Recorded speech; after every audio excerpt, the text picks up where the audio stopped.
안녕하세요. 부동산을 연구하는 여기땅 부동산입니다. 오늘은 집을 잘 사기 위한 전략으로 집을 구경할 때 체크해야 할 항목들에 대해서 알아보려고 합니다.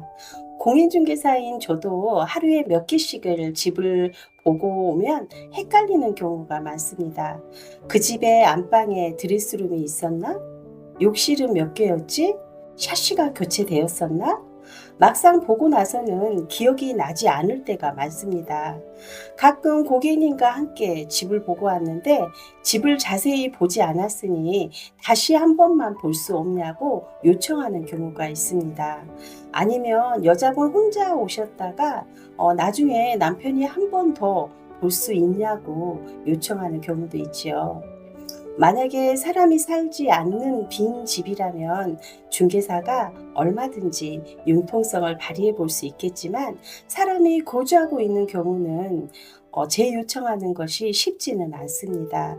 집을 보러 갈 때는 결정 권한이 있는 부부나 부모가 함께 시간 조율을 해서 한꺼번에 보시는 것이 좋습니다. 그리고 다시 보지 않아도 기억을 잘 할 수 있게 대강의 체크리스트를 만들어서 체크하는 것이 좋습니다.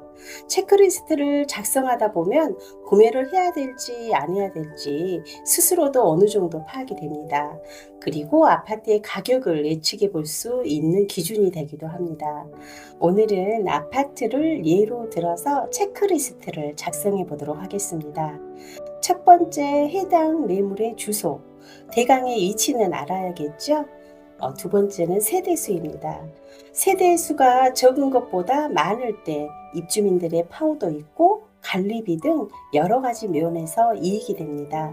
그러나 조용한 작은 단지나 특별화된 기준을 찾는다면 세대수가 적어도 조건이 맞으면 되겠죠.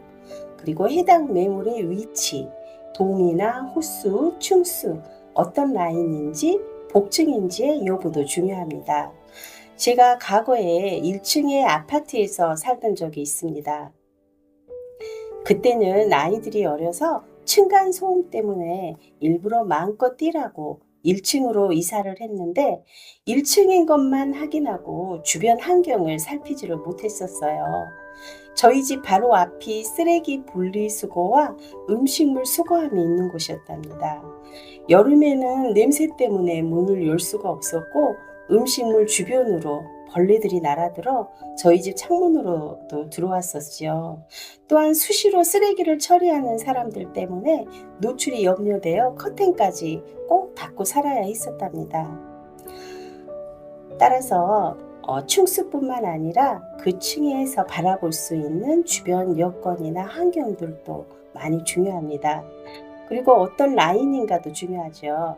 맨 끝라인 같은 경우는 방향까지 빛이 잘 들어오지 않으면 겨울에 결로가 생기기 쉽습니다. 이러한 것들까지 꼼꼼하게 체크하는 것이 좋겠죠. 그리고 사용 승인일입니다. 보통 인터넷에 요즘은 이러한 세대수나 사용 승인일, 주차 수 등 모든 것이 다 나와 있습니다.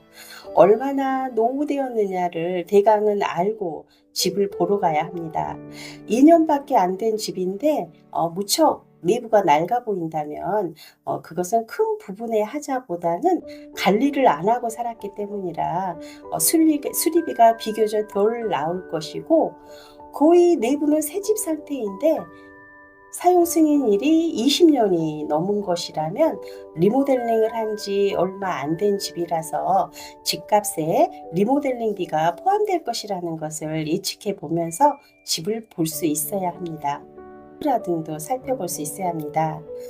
애들이 없으니 굳이 학교도 필요 없고 차가 있으니 버스 노선도 필요 없다고 생각할 수 있지만 항상 집은 살 때부터 팔 때를 계산하고 구입해야 합니다. 팔 때는 학교도 버스 노선도 필요한 사람이 집을 구할 수 있기 때문에 더 잘 팔릴 확률이 높겠죠.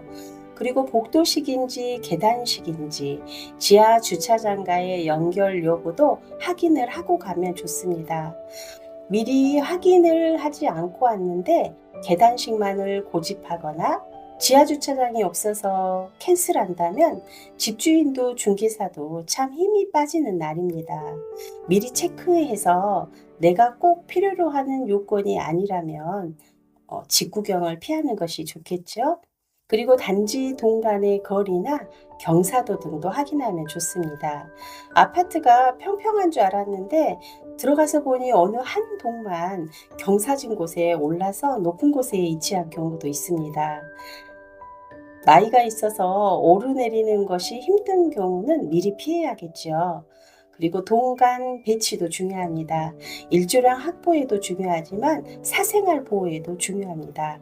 큰 신경 안 쓰고 들어왔는데 살다가 이런 문제들을 접하다 보면 이것이 주변에 문제로 알려지게 되고 나중 거래할 때도 이러이러한 단점이 있다고 하더라로 해서 거래가 어려워질 수도 있습니다. 처음 구입할 때부터 꼼꼼하게 체크하면 좋겠죠. 그리고 어느 정도 예산이 확보되어야 되기 때문에 인터넷 사이트에서 실거래가를 확인해 보는 것도 중요합니다. 실거래가를 볼 때는 단순하게 금액만 볼 것이 아니라 어떤 동의 어떤 층인지도 확인해 가면서 금액을 비교하는 것이 좋습니다. 만약에 구경하려는 집이 맨 뒤쪽이고 끝라인의 1층인 경우는 실거래에서도 비슷한 조건의 층수와 이치를 찾아보면 되겠죠. 만약에 지나치게 값이 비싼 경우는 리모델링이 매우 뛰어난 경우도 있을 것이고 매우 싸다면 집 상태가 안 좋은 경우도 있기 때문에 실거래가만으로는 사려는 집의 기준을 정확하게 정할 수는 없습니다. 대강의 기준을 참고만 하면 되겠죠. 그리고 여기서 한 가지 팁을 드리자면 등기부 등본을 열람해 보시면 좋습니다. 등기부 등본은 인터넷으로 1,000원만 결제하면 누구든지 열람이 가능하기 때문에 해당 매물의 주소를 넣고 인터넷으로 열람해 보면 됩니다. 등본을 통해서 집의 내역을 간단히 확인하는 것도 좋고요. 집에 대해서 이해하는 데도 도움이 될 것입니다. 만약에 집의 근저당이나 전세권 설정 등 설정된 것이 하나도 없다면 주인이 집 거래가 빨리 안 되더라도 여유 있게 기다릴 수 있으니 금액 절충이 좀 어려울 수도 있겠다라는 것도 예측해 볼 수 있겠죠. 그리고 또한 대출이 어느 정도 가능한지도 예측해 볼 수 있겠네요. 다음은 내부 체크리스트입니다.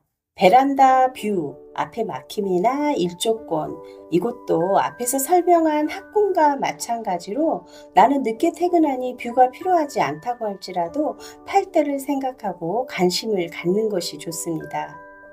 그리고 베란다 공판이나 결로 등도 확인해 보는 것이 좋습니다. 주로 옷장 뒤나 창문 아래 등이 다른 벽지로 덧대져 있거나 뭐를 붙여 놓은 거라면 결로를 의심해 보고 한 번쯤 물어보면 됩니다. 그리고 벽의 누수나 천장도 확인해 보고요. 수돗물이나 변기물의 수압 상태, 각종 하수구 주변의 마침 상태 등도 체크해 보시고요. 수리한 부분이나 수리해야 될 부분 등도 체크를 해보고 욕실의 상태, 싱크대, 신발장, 바닥 상태, 도배나 몰딩, 페인트 상태, 그리고 전기나 스위치, 그리고 기타 특이사항 등도 메모를 해두면 좋습니다. 이러한 것들을 모두 체크한 다음에 집에 가서 적정 가격을 판단해 보는 기준으로 삼아도 됩니다. 어떠한 기준도 없이 실거래가보다 높다, 낮다로만 평가해서 금액을 절충하려고 하면 흥정에서 실패하기 쉽고 마음에 드는 물건도 놓치게 됩니다. 가격 협상은 당연히 파는 쪽은 더 많이 받고 싶고 사는 쪽은 얼마라도 싸게 사려고 하기 때문에 쉽지는 않습니다. 때문에 이럴 때는 구매하는 사람이 먼저 적극적으로 시장의 파악을 하고 흥정을 하는 것이 좋습니다. 실거래가 기준이 있더라도 현재 시장 상황이 집을 구하는 수요자가 많고 아파트 매물이 적은 공급 부족의 상황이라면 파는 사람 입장에서는 다른 부동산에서도 연락이 많이 올 것이니 굳이 싸게 팔고 싶지 않을 것입니다. 또한 아파트 매물이 현재 많이 나와 있는 상황이라면 매수자가 골라서 갈 수 있기 때문에 좀 더 흥정해서 유리할 수도 있습니다. 이러한 시장 사항을 미리 어느 정도 파악한 후에 기본적인 체크리스트를 기준으로 금액을 정하고 공인중개사에게 중재를 요청하면 훨씬 흥정해서 유리하게 적용할 수 있습니다. 여기서 공인중개사가 지금의 시장 상황이 이러이러하니 이 금액대로 하는 것이 좋겠다고 제안을 드리기도 하겠지만 최종 결정은 매수자가 하는 것이 맞습니다. 그러니 위에 체크리스트 등을 잘 작성하고 아파트 두세 곳 정도를 더 본 다음에 그 체크리스트들을 토대로 가격 평가를 하다 보면 적정가인지 아닌지 스스로도 정리가 될 수 있습니다. 비싼 집은 비싼 이유가 있고 싸게 나온 집은 싼 이유가 있습니다. 그럼에도 좋은 집을 싸게 잘 살 수 있는 것은 이러한 기준을 토대로 본인이 판단을 할 수 있는 능력이 있기 때문에 가능한 것입니다. 남들은 모르지만 내가 싸게 잘 샀다는 포인트를 내가 잘 알고 있다면 팔 때도 그 부분에 메리트를 부과시킬 수 있습니다. 직구경만 많이 한다고 해서 좋은 것이 아닙니다. 그리고 금액만 싸게 나왔다고 좋은 것도 아니고요. 급매물이라고 다 좋은 것도 아니랍니다. 내가 만든 체크리스트로 꼼꼼하게 분석해보고 단점보다 장점이 많다면 그 장점이 얼마만큼 많은 단점을 커버할 것인지도 계산해 보시기 바랍니다. 가격이 만약에 싼 것이 가장 큰 장점이었다면 그 장점이 집의 많은 단점들을 커버하고도 남아야 합니다. 만약에 커버할 수 없다면 계속 돈이 들어가야 해서 오히려 돈꾸러미의 집이 될 수도 있습니다. 사람도 모든 장점만을 다 갖춘 사람은 드뭅니다. 집도 분명히 장단점이 존재합니다.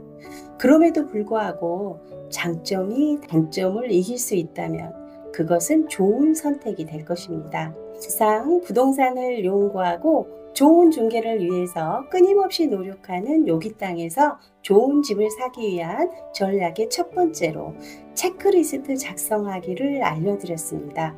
우리 집 매물 내놓을 때는 땅땅땅 여기 땅으로 오세요. 좋은 집 구할 때도 땅땅땅 여기 땅으로 오세요. 여기 땅입니다. 여기 땅.